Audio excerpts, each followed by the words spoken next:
अस्सलाम वालेकुम जी, मैं हूं राना शहजाद खबर।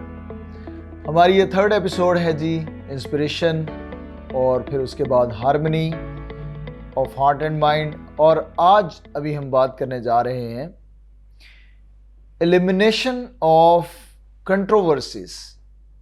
यानी हमारे दिल और दिमाग में बहुत सी कंट्रोवर्सीज होती हैं, इख्तलाफात होते हैं, तजादात होते हैं। इन तजादात को कैसे ख़त्म किया जाए और हमारा अल्टीमेट एंड क्या है? The use of inspiration in a right way and create a harmony of heart and mind and then achieving the goal. इस अचीवमेंट ऑफ गोल के लिए जो सबसे इंपॉर्टेंट चीज़ें हैं वो क्या है जी? कि हम सबसे पहले तो खुद को किसी न किसी इंस्पिरेशन के तहत लेकर चलें। वो इंटरनल हो सकती है या एक्सटर्नल हो सकती है। ये हमने बात पहले तय कर ली हुई है और मैंने इस पे डिस्कशन की थी कि इंटरनल इंस्पिरेशन क्या होती है और एक्सटर्नल इंस्पिरेशन क्या होती है। उसके बाद इस इंस्पिरेशन को लेकर हमने अपने हार्ट और अपने माइंड को एक नुक्ते पर लेकर आना है। और वो नुक्ता क्या है? वो नुक्ता वो है जहां पर दोनों एक दूसरे को सपोर्ट करने लग जाएं। फिर हमारा क्वेश्चन ये था कि ये सपोर्ट कैसे हो, ये नुक्ता कैसे आएगा, वो पॉइंट कैसे बनेगा जिस पॉइंट पर दोनों एक दूसरे के साथ चल पड़े। तो वो है कंट्रोवर्सीज को ख़त्म किया जाए। हम पहले अपने अंदर जो मौजूद इख्तलाफात हैं उनको ख़त्म करें, और उन इख्तलाफात को ख़त्म करने के लिए सबसे बेहतरीन टूल क्या होता है? Self analysis. अपने आप को एक दफ़ा झांके तो सही, अपने अंदर है क्या, मैं क्या चाहता हूँ और मेरा दिल क्या चाहता है। फिर उसके बाद इन कंट्रोवर्सीज में हमारी छोटी छोटी ख्वाहिशात भी जुड़ी हुई होती हैं। हमारे दिल और दिमाग के साथ इनका बहुत ताल्लुक़ होता है। हमारे ज़िंदगी के कम्प्लेक्सेस होते हैं, वो कम्प्लेक्सेस जो बचपन से हमारे साथ चलते आ रहे हैं।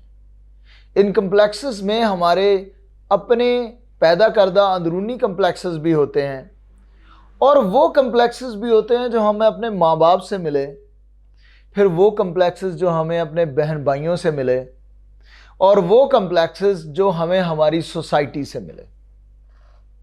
एक इंसान इन सारे कम्प्लेक्सेस का असल में एक मलगूबा होता है, और ये कम्प्लेक्सेस सारी ज़िंदगी हमारी जान नहीं छोड़ते अगर हम इनसे खुद से जान ना छुड़वाएं।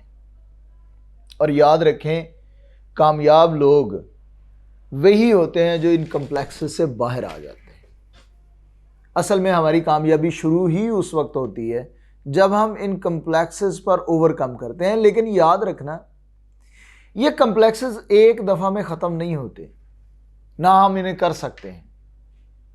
और उसके लिए क्या है? ये एक प्रोसेस है। इस ड्यू प्रोसेस को हमें लेकर आगे चलना पड़ता है, और फिर एक वक्त ऐसा आता है जब हम one by one step by step हम इन कम्प्लेक्सेस पर ओवरकम करना शुरू करते हैं, और एक दिन हम इन सारे कम्प्लेक्सेस पर जो है वो किसी हद तक अबूर हासिल कर लेते हैं। उसके लिए क्या फार्मूला है? नंबर 1 फार्मूला जी, कि हमें सबसे पहले तो अपना एनालिसिस करना होगा, अपनी पर्सनालिटी का एनालिसिस करना होगा। हमें सबसे पहले अपने कम्प्लेक्सेस को जानना होगा। आपको पता है, हम बहुत से कम्प्लेक्सेस का शिकार होते हैं, लेकिन हमें उन कम्प्लेक्सेस का अंदाज़ा नहीं होता। मुझे नहीं पता कि यार मैं किस किस कम्प्लेक्स का शिकार हूं, लेकिन मैं उसको अनकॉन्शियसली प्रैक्टिस कर रहा होता हूं। मैं उसको प्रैक्टिस करता जाता हूं, हत्ता कि वो मेरी आदत बन जाते हैं, हत्ता कि वो कम्प्लेक्सेस मेरी पर्सनैलिटी का एक लाजमी जुज़ बन जाते हैं, हत्ता कि मैं उस कम्प्लेक्स के बगैर अपने आप को अधूरा समझता हूं, हत्ता कि वो कम्प्लेक्स मुझे हर जगह परेशान करते हैं, लेकिन मैं उस परेशानी को इंजॉय करने लग जाता हूं। कैसे? वो इस तरह कि मैं उस परेशानी को अपना हिस्सा बना लेता हूँ। वही परेशानी जिसका मैंने पिछली एपिसोड में जिक्र किया था कि हमारे दिमाग का, हमारे जहन का, हमारे इंटेलेक्ट का वो हिस्सा बन जाती हैं। किस तरह से हम इनको एलिमिनेट करेंगे? तो किसी भी मर्ज का इलाज करने के लिए सबसे पहले उसकी तशखीस है, डायग्नोसिस है। मैंने एक हकीम साहब का जिक्र एक दिन किया था। वो हकीम साहब का सबसे बड़ा प्लस पॉइंट पता क्या है? 800 मरीज कैसे उनके पास आते हैं? वो डायग्नोसिंग उनकी बहुत ज़बरदस्त है। वो नब्ज़ पकड़ते हैं। वो टेस्ट जो आपके हाथ में होते हैं, वो उन टेस्टों के अकॉर्डिंगली आप वो देख रहे होते हैं जो टेस्ट में लिखा हुआ है, और हकीम साहब नब्ज़ पकड़ते हैं और वो बता देते हैं कि आपके टेस्टों में फ़लाँ फ़लाँ चीज़ें लिखी हुई हैं बग़ैर पढ़े, और वही होती हैं। वो उस बीमारी के बारे में बता देते हैं कि आपको ये बीमारी इतने साल से है और इस स्टेज पे पहुंच चुकी है। अगर हम आम रूटीन में हमारी जो साइंस है उसको सामने रखकर अगर हम देखते हैं तो ये बातें तो बिल्कुल हमें ऐसे लगती हैं जैसे ये झूठ है, कैसे हो सकता है। लेकिन इंसान जब देखता है अपनी आंखों से तो फिर यकीनन उसको यकीन करना पड़ता है, और जब अपने साथ कोई ऐसा एक्सपेरिमेंट होता है तो फिर तो इंसान का खुद यकीन उस पर पुख्ता हो जाता है। लेकिन इन सारी चीज़ों में एक कॉमन चीज़ क्या है? मैं वही बात कर रहा था, डायग्नोसिंग। इलाज के लिए बहुत ज़रूरी होता है कि आप उसको डायग्नोस कर सकें। तो उसको डायग्नोस कैसे करना है? सबसे पहले तो हमने माइंड बनाना है कि मैं वाकई ही मुझे ये कम्प्लेक्स है, ये मेरी पर्सनालिटी में कुछ इश्यूज़ हैं, मैंने उन इश्यूज़ को रिजॉल्व करना है। जब तक मैं ये सोचता रहूँगा कि मैं एक अक्ले कुल हूँ और मैं परफेक्ट हूँ, there is no fault in me, so how can I do this?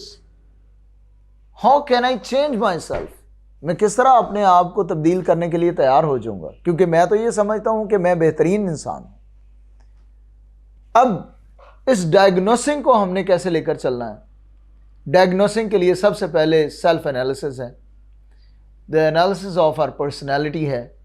और इसके लिए हमें क्या करना है जी? सबसे पहले तो हमें बैठना है, खामोश होकर अकेले में कुछ टाइम अपने आप को देना है। अपनी इस रूटीन से, अपनी इस लाइफ से, ये जो हमें हर वक्त जकड़े हुए है, अपने इन पंजों में लिए हुए है। सो 9 to 5 जॉब है, उसके बाद सेकंड जॉब है, उसके बाद फिर घर वाले हैं, फिर बच्चे हैं, फिर परेशानियां हैं, करियर है, बिजनेस है तो उसके अलग मसाइल हैं, जॉब है तो उसके अलग मसाइल हैं। मैं इन सारी चीज़ों में जकड़ा हुआ हूँ। मैं आज के दौर का 21st सेंचुरी का एक गुलाम इंसान हूँ। मुझे इन सारी चीज़ों से निकलने के लिए क्या करना होगा? सबसे पहले मुझे अपने आप को इन सब से एक लम्हे के लिए जुदा करना होगा। इससे एक दफ़ा भागना पड़ेगा। मुझे एस्केप चाहिए। मुझे एस्केप चाहिए इस सारे सिस्टम से।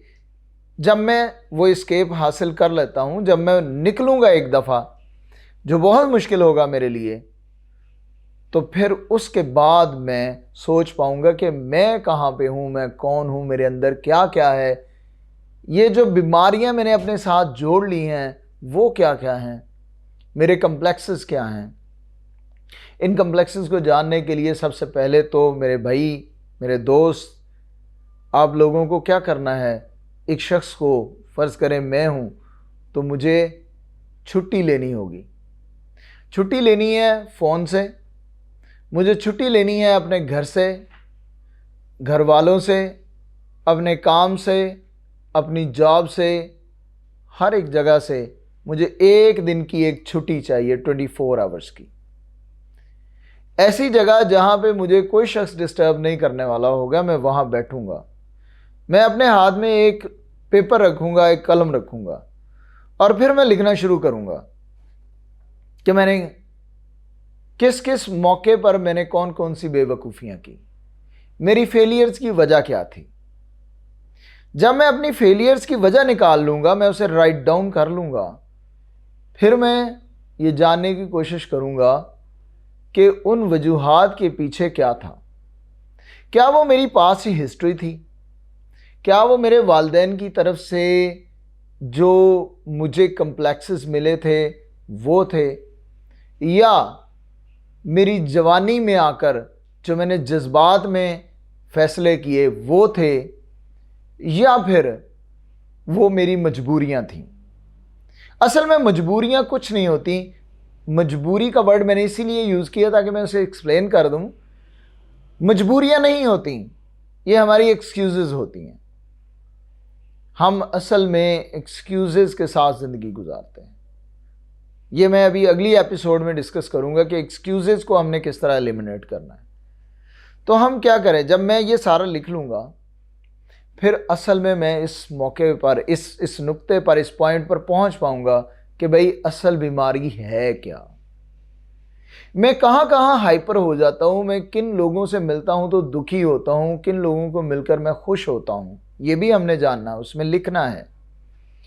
फिर मैंने ये भी जानने की कोशिश करनी है कि मैं लोगों को देखकर मैं उनसे जेलस कितना होता हूँ, कितने % मैं उनको दुआ देता हूँ, मैं कब कब ये कहता हूँ कि या अल्लाह इस शख्स को और देना, और ये मैं किन लोगों के लिए कहता हूँ। ये सारी चीज़ें, मेरे रिस्पॉन्सेस क्या होते हैं। जब मुझे कोई शख्स बुरा कहता है तो मैं उसके बदले में उसको क्या कहता हूँ, जब मेरी तारीफ़ होती है फिर मैं आगे से क्या कहता हूँ। ये सारे रिस्पॉन्सेस मिलाने हैं और फिर बीमारी की तशख़ीस होती है। फिर पता चलता है कि कम्प्लेक्सेस क्या क्या हैं, और जब मैं ये कम्प्लेक्सेस पहचान लूँगा तो देन मैं इस काबिल हूँगा कि मैं इसकी कोई रेमेडी कर सकूँ, कोई दवाई लूँ। और आपको पता है 2 तरह की दवाई है इसमें। एक दवाई तो वो है जो आप खुद अपने अंदर ही क्रिएट करेंगे, क्योंकि अल्लाह ताला की ज़ात ने 2 निज़ाम रखे हुए हैं हमारे साथ। एक इंटरनल है जिसे हम कुव्वत मदाफ़ियत कहते हैं, लिकोसाइट्स। वो सेल्स जो लड़ते हैं बाहर से इन्वेजन करने वाली हर बीमारी के साथ। और दूसरा निज़ाम कौन सा फिर होता है, एंटीबायोटिक, कि जब वो अंदर वाले फेल हो जाएं तो फिर हमें बाहर से एंटीबायोटिक लेनी पड़ती है, जो हमारे निज़ाम को दुरुस्त करती है, जो बीमारी के जर्म्स को किल करती है। तो फिर क्या करना होता है, फिर हमें काउंसलिंग की ज़रूरत है। फिर ऐसे किसी शख्स की ज़रूरत है जो आपको काउंसल करे, जो आपको समझा सके कि भाई ये करना है, अगर इस तरह की बेहतरी चाहते हो तो फिर आपको इस तरह से अपने आप को लाइन पे लाना होगा। आज की डिस्कशन काफ़ी लंबी हो गई।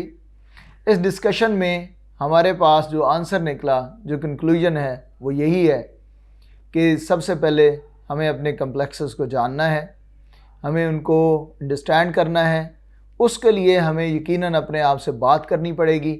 हमें एक वक्फ़ा चाहिए और उस वक्फ़े में बैठकर हम बाकायदा लिखेंगे कि भाई ये मेरे मसाइल हैं और इन मसाइल को, इन कम्प्लेक्सेस को मैंने हल कैसे करना है, फिर उनसे आप किस तरह बाहर निकल सकते हैं, और इंशाअल्लाह ताला ये हम अगली एपिसोड में डिस्कस करेंगे। राना शहजाद कमर का अपने देखने वालों, सुनने वालों सबको सलाम। अल्लाह हाफिज़, टेक केयर।